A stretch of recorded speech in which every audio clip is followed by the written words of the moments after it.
दोस्तों नमस्कार। 5 साल पहले का वक्त होता तो आज की तारीख में चौथे चरण में ही हमें लगता है कि जोड़ तोड़ की किताब को बंद कर देना चाहिए था, क्योंकि 231 सीटों पर वोटिंग पूरी हो गई और 2017 में इस 231 में से 191 सीट यानी दोहरे शतक के करीब बीजेपी पहुंच चुकी थी। लेकिन 5 साल के बाद स्थितियां क्या वाकई विकट हो चली है, क्योंकि शहरों में जहां पर बीजेपी का प्रभाव है वोटिंग कम हो रही है। ग्रामीण इलाकों में बड़ी तादाद में वोटर निकलते हुए दिखाई दे रहा है।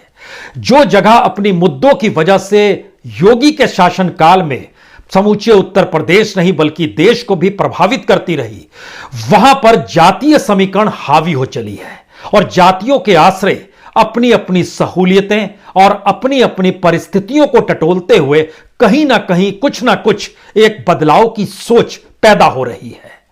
यह एक ऐसी परिस्थिति उत्तर प्रदेश के भीतर चौथे चरण में नजर आई जो शायद सिर्फ चुनाव की कहानी नहीं कहती है, यह उत्तर प्रदेश की कहानी कहती है। एक ऐसी कहानी जिसमें सत्ता को लगता रहा जो जख्म दिए हैं उस पर मलहम लगा दिया है तो वोट पक्ष में ही पड़ेंगे। दूसरी तरफ विपक्ष को यह लगता रहा कि जिन मुद्दों से लोग प्रभावित हैं उन मुद्दों को वह उठा रहा है तो उसके पक्ष में वोट पड़ ही जाएंगे।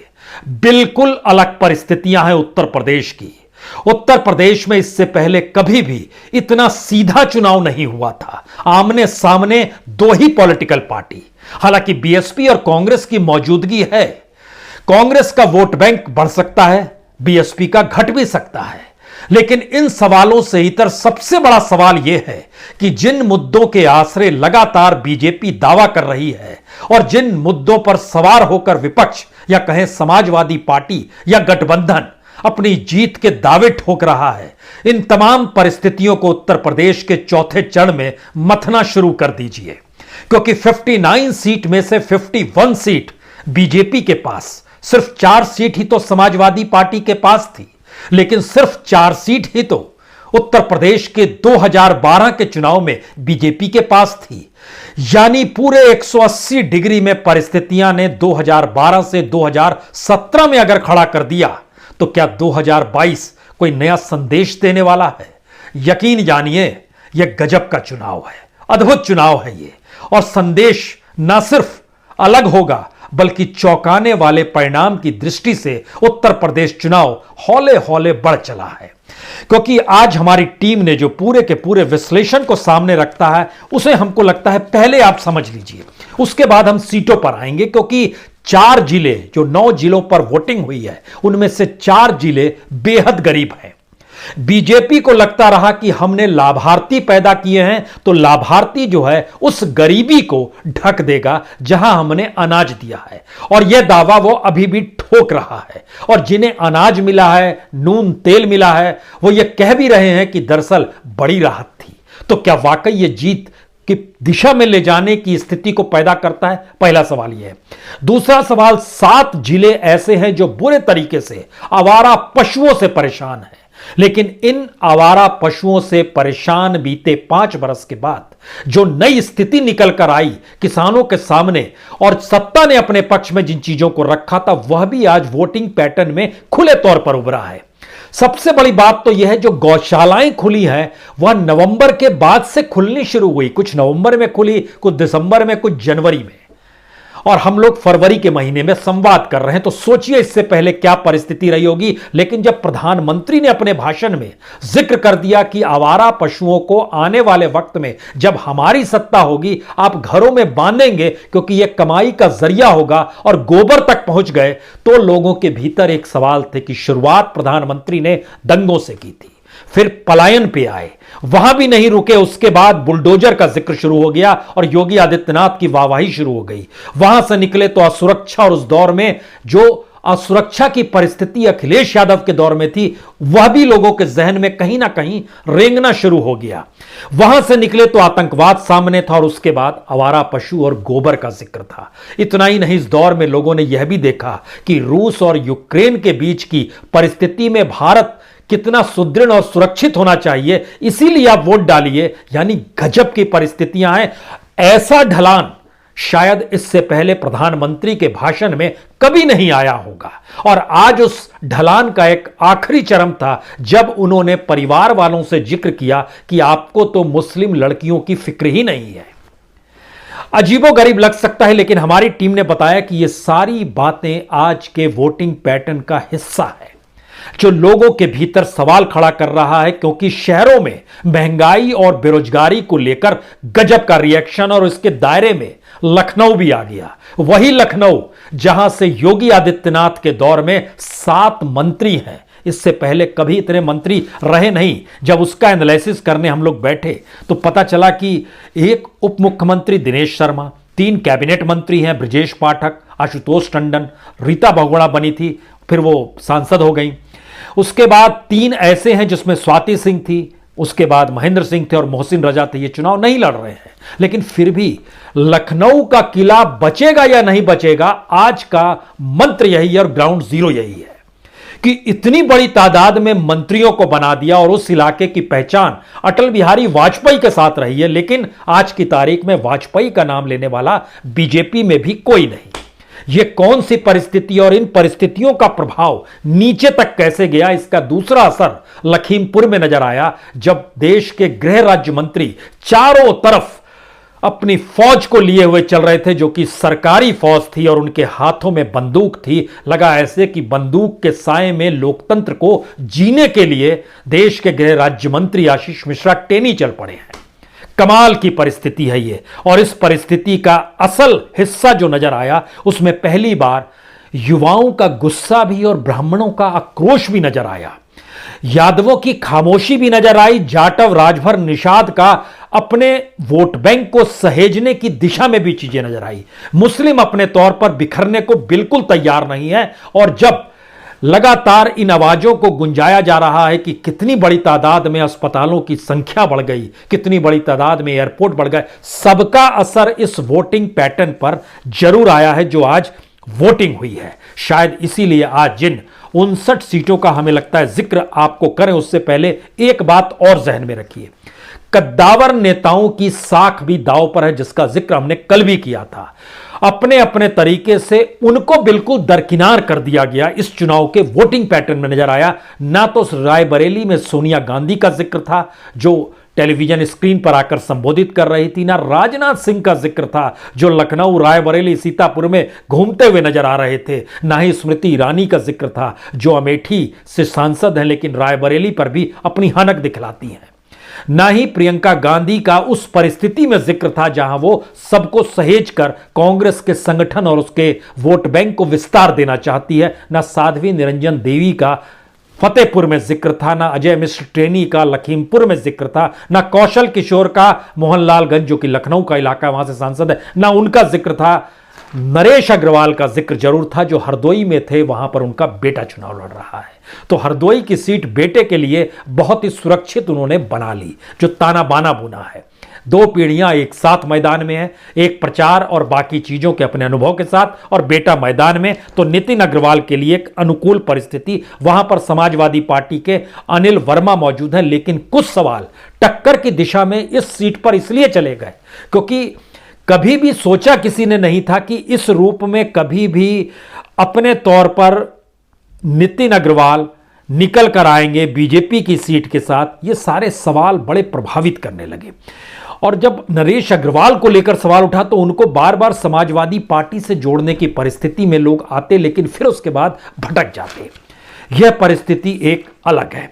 अगला सवाल यह है कि लखनऊ को हम लोग को शुरुआत लखनऊ से आज करनी चाहिए। उसकी बड़ी वजह है क्योंकि हमने जिक्र किया 7 मंत्री योगी आदित्यनाथ के मंत्रिमंडल में लखनऊ से हैं। कल की घटना ने असर डाला है। कल की घटना हुई है रीता बहुगुणा के बेटे मयंक जोशी जो हैं वह नजर आए अखिलेश यादव के साथ। वह खुद टिकट चाहते थे लखनऊ कैंट से। मां रीता बहुगुणा चाहती थी कि उनको अगर टिकट दे दिया जाए तो अपने सांसदी छोड़ देगी। अब आप कल्पना कीजिए कि कैसे वहां पर ब्रजेश पाठक जीतेंगे जो कि शिफ्ट किए गए, कैंट में लाए गए, ब्राह्मण वोट के नाम पर लाए गए। वहां की परिस्थितियां क्या कहती है, यह इसलिए बड़ा महत्वपूर्ण है क्योंकि बीजेपी की सत्ता हमेशा से रही है, लेकिन उसे डिगाया रीता बहुगुणा नहीं है। पहली बार उन्होंने ही हराया था बीजेपी को, और 2017 में बीजेपी के टिकट से ही जीती और बेटे के लिए मांग रही थी, और वहां पर उन्हें नहीं मिला बल्कि एक कानून मंत्री को वहां लाकर खड़ा कर दिया गया। यहां का समीकरण बहुत साफ बताता है कि जो 1.5 लाख ब्राह्मण है यहां पर, उसके भीतर ब्रजेश पाठक और रीटा बहुगुणा में बंटने की स्थिति है। वह एक साथ नहीं है। बंटने का मतलब बीजेपी के लिए खतरे की घंटी, क्योंकि यहां पर लगभग 40,000 मुस्लिम भी है, यहां पर 50,000 सिंधी पंजाबी भी हैं, और यहां पे लगभग 25,000 वैश्य भी है। 25,000 वैश्य तो बीजेपी के साथ चले जाएंगे। लेकिन फिर अगला सवाल आता है, दलित का जो 25,000 जिनकी तादाद है वो क्या करेगा? यहां पर क्षेत्रीय और श्रीवास्तव की तादाद बड़ी कम है, तकरीबन 20,000 है, और ओबीसी यहां पर जरूर 40,000 है। जो बटा हुआ नजर आ रहा है वह बीजेपी के साथ नहीं खड़ा है। यह खतरे की घंटी अगर लखनऊ कैंट से निकलती है तो क्या वाकई लखनऊ का किला ढह तो नहीं जाएगा? और अगर लखनऊ का किला ढहेगा तो क्या बाकी 59 सीट पर, जहां पर एवरेस्ट पे मौजूद है फिलहाल बीजेपी सीटों की गिनती के लिहाज से, वह कहीं ऐसे ढलान पर तो नहीं आ गई है? यह अगला सवाल हर किसी के जहन में आ सकता है। लेकिन इन सब के साथ अगला सवाल दरअसल यह भी जुड़ा हुआ है कि जो मलिहाबाद की सीट है, जो बख्शी तालाब की सीट है, जो मोहनलालगंज की सीट है, इन जगहों पर बीजेपी आज की तारीख में अब दावा नहीं कर सकती है कि वो चुनाव जीत जाएगी। वो ये कह सकती है कि मुकाबला है, और लखनऊ के नाम पर जो परिस्थिति है उसमें पश्चिम, उत्तर, पूर्व, मध्य और कैंट, यहां की परिस्थिति भी बीजेपी के बहुत प्रतिकूल इसलिए नहीं है क्योंकि 2012 और 2017 में सबसे बड़ा अंतर इस जगह पर वोटिंग का आया था। वोटिंग की तादाद इस जगह पे 3% लगभग बढ़ गई थी 2012 से 2017 में आने में। इस बार वो कम हो गई। वह वोटर जिताने के लिए निकला था, इस बार वो वोटर निराश है क्या? उसने तय कर लिया कि वो वोटिंग कम करेगा तो उसका ध्यान नोटा पर है क्या? नोटा पे वोट नहीं डालेंगे तो, लेकिन यह पैटर्न बीजेपी के लिए खतरनाक है जो शहरी इलाकों में उभर कर आया है।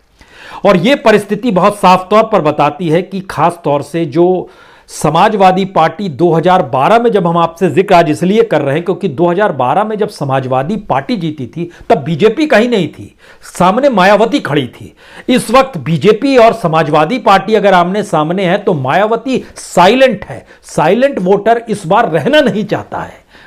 अजीबोगरीब परिस्थिति है। पॉलिटिकल पार्टी और उनका नेता साइलेंट है, लेकिन एक साइलेंट नहीं है कांग्रेस। कांग्रेस बहुत तेजी से चीजों को रख रही है, और कांग्रेस ने बहुत सेलेक्टिव वे में जिन उम्मीदवारों को खड़ा किया है, इससे एक मैसेज बहुत साफ है कांग्रेस के लिए कि उसके वोट बैंक में इजाफा हो रहा है।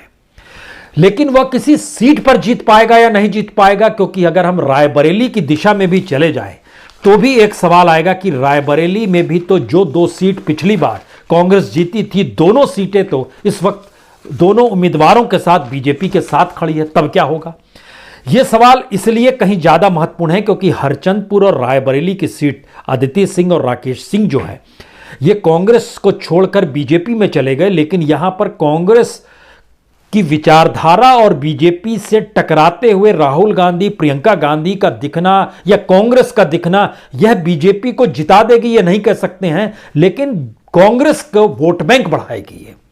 कांग्रेस जीत नहीं पाएगी लेकिन वोट बैंक बढ़ेगा। अगला सवाल है कि अगर इन परिस्थितियों में क्या वाकई वहां पर समाजवादी पार्टी की मौजूदगी हावी हो सकती है, या कांग्रेस का वोट बैंक अगर बढ़ता है तो समाजवादी पार्टी को घाटा तो नहीं होगा? रायबरेली शायद इस चक्रव्यूह में फंसा हुआ है, और खास तौर से ये दोनों सीटें जो हरचंदपुर और रायबरेली की है, आदित्य सिंह और राकेश सिंह जो शिफ्ट हुए, इनके लिए लाभ तभी होगा जब पूरी बड़ी तादाद में कांग्रेस का वोटर खुले तौर पर कांग्रेस के साथ ही रहे।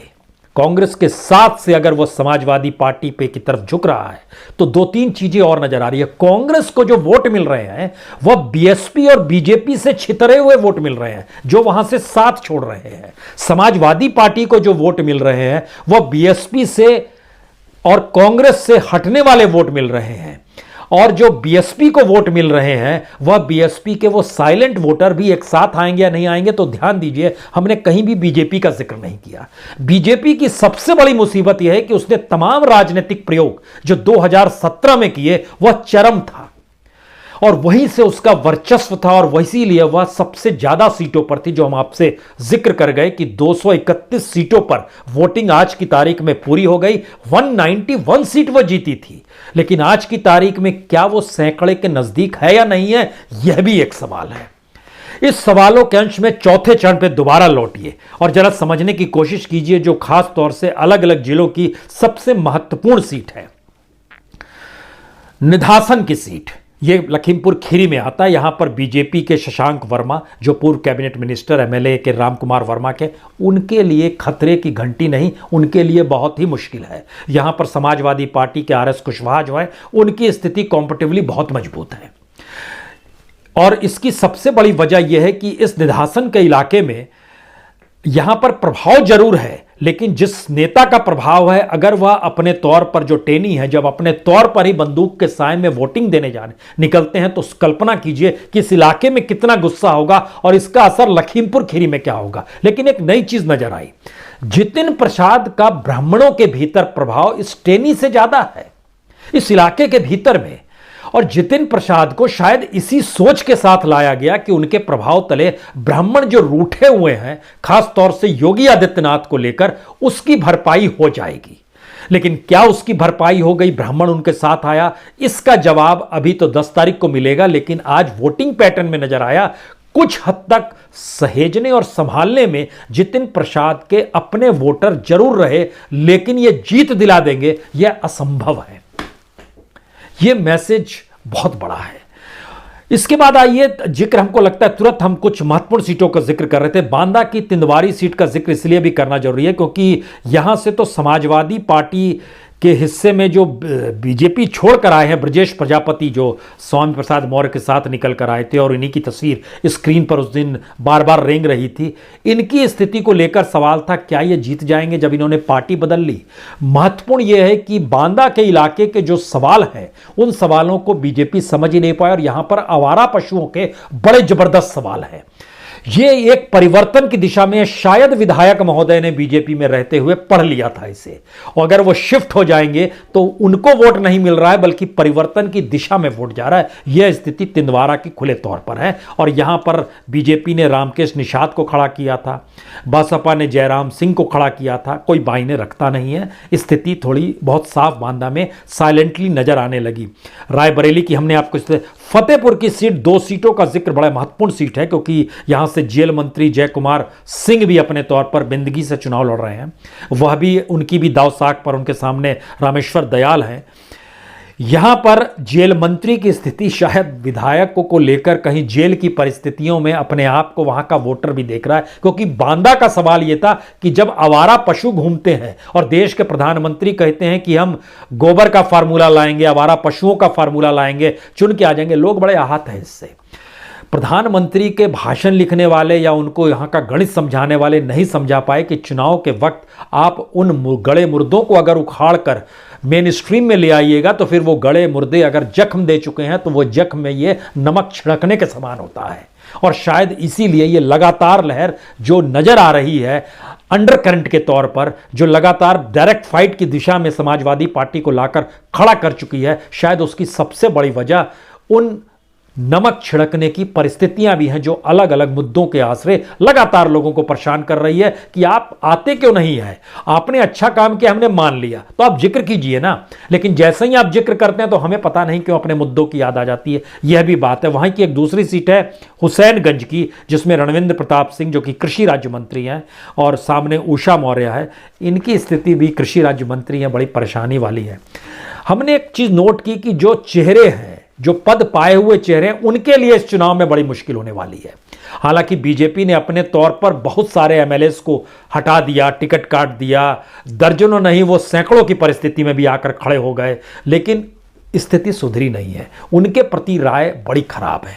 दूसरी बड़ी बात है, जो नए कैंडिडेट हैं बीजेपी के जो उसने उतारे हैं, वह कॉम्पिटिटिवली उस एंटी इनकम्बेंसी को रोक पाने की स्थिति में जरूर आकर खड़े हुए हैं। लेकिन अगला सवाल यह है कि बीजेपी के भीतर का जो भीतरघात है और जो बगावती मूड है, इसको आप कैसे संभालेंगे, क्योंकि इसके लिए हमें लगता है एक जिक्र जरूर करना चाहिए यहां पर पीलीभीत का, क्योंकि पीलीभीत में वरुण गांधी ने जो सवाल उठाए हैं वह खुले तौर पर बरखेड़ा और पूरनपुर में नजर आ रहे हैं।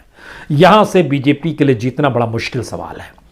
पीलीभीत में बीजेपी टक्कर देते हुए जरूर नजर आ रही है, लेकिन बीसलपुर भी अपने तौर पर उलझा हुआ है। यहां पर समाजवादी पार्टी की दिव्या गंगवार जो है मजबूत नजर आ रही है, लेकिन पीलीभीत में वरुण गांधी का असर बड़खेड़ा और पूरनपुर में खुले तौर पर नजर आया। उनके सवालों के साथ वहां का वोटर अगर अपने आप को जोड़ ले तो फिर बाकी स्थिति आती है कि जो बाकी सांसद जिनकी साख दांव पर लगी हुई है, क्या उनसे वोटर खुद को नहीं जोड़ पाया? नहीं जोड़ पाया, क्योंकि पहचान जो थी, 2 ही 3 पहचान है बीजेपी की। एक तरफ योगी आदित्यनाथ हैं, एक तरफ नरेंद्र मोदी है। इन दोनों से लोग जैसे ही हटते हैं तो समीकरण पर आते हैं जहां सामने अमित शाह रहते हैं।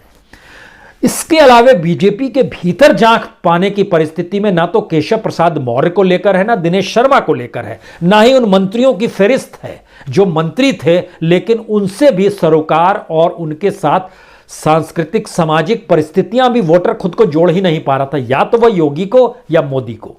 और दोनों ही परिस्थितियों में अपने क्षेत्र को जब वो देख रहा है तो उसका वोटिंग पैटर्न एक झटके में बीजेपी को कहीं ना कहीं आखिरी मूवमेंट में झटका तो नहीं दे देता है। यह सवाल इस चुनाव में वोटिंग पैटर्न के दौर में लगातार नजर आ रहा है। पीलीभीत में जरूर सीधी मुकाबले की परिस्थितियां हैं, इससे कोई इनकार नहीं है, लेकिन वो पीलीभीत एकमात्र सीट है, यह थोड़ा समझना होगा। जब हम आपसे लखीमपुर खीरी का जिक्र कर रहे थे तो हमें लगा कि कुछ सीटों का वहां पर और जिक्र करना चाहिए, क्योंकि पलिया, निधासन, गोला गोकरना, श्रीनगर, धौरहरा, कस्ता, मोहम्मदी और लखीमपुर, यह जो सीटें हैं इसमें खास तौर से सबसे बड़ी मुश्किल यह है कि लखीमपुर पर बीजेपी के जो उम्मीदवार चुनाव लड़ रहे हैं वह मंत्री महोदय के सबसे करीबी हैं। उनकी स्थिति भी नाजुक अगर हो रही है तो फिर आप कौन सा सवाल खड़ा करेंगे? यह लखीमपुर का एक नायाब सच है कि वहां पर ना चाहते हुए भी तिनकोनिया में जो गाड़ी चली या किसानों का मुद्दा जिस तरीके से उभरा, और अपने अपने मुश्किल हालातों को लेकर कोई सड़क से परेशान, कोई बाढ़ से परेशान, कोई एमएसपी से परेशान, कोई किसानी से परेशान, कोई रोजगार से परेशान, कोई लाभार्थी की परिस्थिति कितना मलहम लगाएगी, यह शायद बीजेपी की अग्नि परीक्षा है इस चौथे चरण को लेकर। क्योंकि बीजेपी ने मान लिया कि लाभार्थी है तो वो हमें वोट देगा, लाभार्थी ने भी कहा हाँ हमने आपका नमक खाया है, हम आपसे हट कर नहीं जाएंगे। लेकिन सवाल अगला ये था कि जो शहरी मिजाज था और जो गांव के भीतर का प्रभावी तबका था, वह इन परिस्थितियों को पहली बार टटोलने लगा है कि वह खड़ा कहां पर है और उसे आने वाले 5 साल में चाहिए क्या। और क्या ऐसी परिस्थिति तो नहीं आ गई है जहां पर अगर कंटिन्यू कर दें तो फिर वह अहंकार और वह दूरी और बन जाएगी? क्योंकि अगर मंत्रिमंडल और योगी आदित्यनाथ के बीच दूरी थी और योगी आदित्यनाथ को हटाने के लिए लोग खड़े थे, ये सारे सवाल पता नहीं क्यों वोटरों के जहन में इस बार रेंगने लगे हैं। सबसे बड़ा सवाल है कि इससे पहले भी कुछ सवाल, चाहे वो मायावती का काल रहा हो या मुलायम का काल रहा हो या फिर अखिलेश का काल रहा हो, ये सारे सवाल गूंजते थे, लेकिन वो हर वक्त त्रिकोणीय मुकाबले में चले जाते थे। क्योंकि 1995 के बाद समाजवादी पार्टी और बीएसपी आमने सामने रहती थी, बाकी चीजें बढ़ती थी, बीजेपी में जाती थी, कांग्रेस में जाती थी, छोटे छोटे दलों में जाती थी। इस वक्त छोटे दलों को जो समेट लिया गया, तो जो छोटे दल समेट के बीजेपी के पास पहुंचे उन पर बीजेपी का रंग है, जो छोटे दल समाजवादी पार्टी के साथ पहुंचे उन पर समाजवादी पार्टी का रंग है। यानी लड़ाई मुख्यमंत्री को लेकर शुरू हो गई है। आधी से ज्यादा सीटों पर वोटिंग हो गई और परिस्थिति नाजुक इसलिए है क्योंकि बीजेपी अपने तौर पर, हमने बताया आपको कि कहां पर खड़ी थी, हिमालय पर खड़ी थी और वहां से ढलान की प्रक्रिया शुरू होती है। सीतापुर के सिंधौली सीट इसलिए महत्वपूर्ण है क्योंकि यहां पे समाजवादी पार्टी के एमएलए जो रहे हुए हैं मनीष रावत, और दूसरी तरफ बीएसपी के जो एमएलए थे वह निकल कर आए और हरगोविंद भार्गव जो थे वो समाजवादी पार्टी के साथ आकर खड़े हो गए। तो ये इसलिए बड़ी महत्वपूर्ण है। क्या ये वोटिंग पैटर्न मैटर करता है या नहीं करता है, ये देखना सिंधौली की सीट बड़ी टक्कर की हो गई है। क्योंकि समाजवादी पार्टी का वोट बैंक लिए हुए बीजेपी के सीट से और बीएसपी का वोट बैंक लिए हुए समाजवादी पार्टी से सीट से, यहां का जो वोटिंग पैटर्न है उसमें अगर किसी भी हालत में जो ओबीसी है वह अगर एक साथ एकमुश्त समाजवादी पार्टी को लगता है कि आ रहा है और बाकी छिटपुट जो अलग अलग जातियों का समीकरण है वह उनके साथ आ रहा है, तो फिर यहां पर समाजवादी पार्टी के अनुकूल परिस्थिति बन सकती है। यह खुले तौर पर नजर आया है। जो लखीमपुर सदर का हम जिक्र करते हैं, हम इसको थोड़ा सा इसलिए दोहरा रहे हैं क्योंकि यहां पर थोड़ा सा जातीय समीकरण का मसला भी फंसा, क्योंकि योगेश वर्मा और उत्कर्ष वर्मा दोनों जो हैं कुर्मी हैं, और दूसरी तरफ कांग्रेस और बीएसपी ने ब्राह्मणों को खड़ा कर दिया। ये मोहन वाजपेयी को बीएसपी ने खड़ा किया, कांग्रेस ने रविशंकर त्रिवेदी को खड़ा कर दिया, जो 5 बार एमएलए रहे तेज नारायण त्रिवेदी के बेटे हैं, पौत्र हैं, और नगर निगम चुनाव हार गए थे मोहन वाजपेयी। मैटर नहीं करता है, लेकिन जातीय समीकरण को लेकर लगातार यह बहस हो रही थी कि क्या लखीमपुर में यह मैटर करेगा, क्योंकि बाकी दोनों तो कुर्मी हैं, योगेश वर्मा और उत्कर्ष वर्मा दोनों रिश्तेदार भी हैं, लेकिन गृह राज्य मंत्री के चहेते योगेश वर्मा है। होना यह चाहिए कि अगर आप उनके चहेते हैं तो आपके अनुकूल परिस्थिति बननी चाहिए, लेकिन ऐसा होता हुआ दिखाई नहीं दिया, और लखीमपुर सदर की सीट में भी कड़ी टक्कर नजर आने लगी जातीय समीकरण में उलझने के बावजूद भी।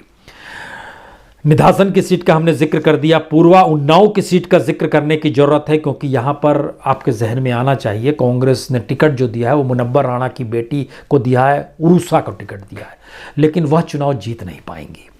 और महत्वपूर्ण बात है कि मुनव्वर राणा का आज वोटिंग लिस्ट में अपना नाम ही नहीं दिखाई दिया। जब उनसे पूछा गया क्यों जनाब, तो बोले अब 10 तारीख के बाद बात करेंगे, क्योंकि 10 तारीख के बाद चीज़ें बदल जाएंगी। वो ये कैसे कह रहे हैं उनकी बेटी चुनाव जीत पाएगी, ये इसलिए मुश्किल सवाल है क्योंकि बीजेपी और समाजवादी पार्टी की आमने सामने की परिस्थिति में दूसरी पॉलिटिकल पार्टी को लेकर एक रुझान होना चाहिए था, वो इस बार गायब हो गया है। और अगर जिताना है तो खुलकर समर्थन करना है, हराना है तो खुलकर विपक्ष के साथ जाना है, ये परिस्थितियां बन गई है।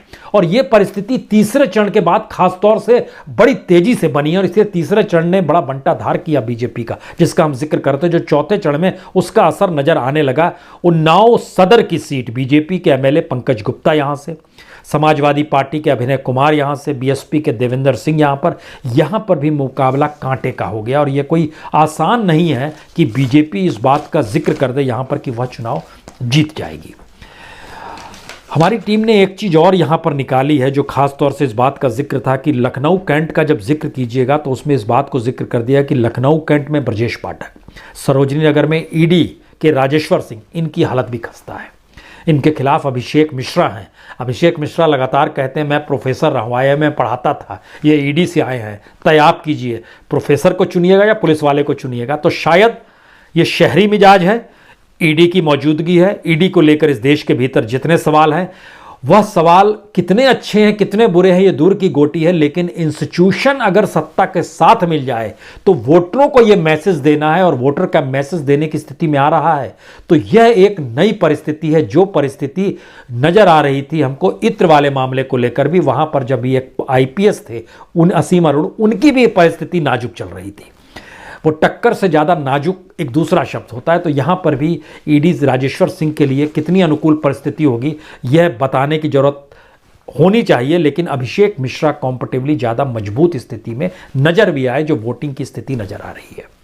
मोहनलालगंज में अमरीश कुमार है, सुशीला सरोज है, ये स्थिति कांटे की टक्कर वाली है। लखनऊपुर में लालजी टंडन के बेटे आशुतोष टंडन और सामने अनुराग भदौरिया है। लेकिन जो लखनऊ पूर्व है, यहाँ का वोटर टंडन परिवार को बड़ा मानता है, और वो विरासत में अटल बिहारी वाजपेयी को भी जोड़ लेता है, क्योंकि टंडन जी वाजपेयी के बड़े नज़दीक थे। तो यहाँ पर आशुतोष टंडन के लिए स्थिति मजबूत दिखाई दी।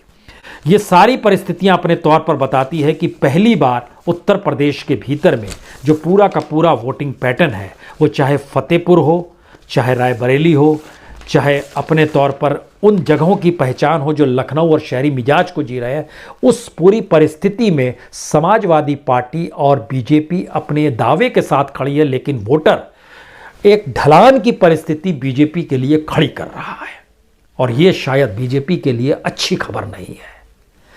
तो 231 सीटों पर चरण पूरा हुआ है, और इसमें से 191 सीटें अगर 2017 में बीजेपी के पास थी, इस वक्त उसकी स्थिति कहीं ना कहीं 60-40 वाली आकर खड़ी हो गई है। बहुत बहुत शुक्रिया, बहुत बहुत शुक्रिया।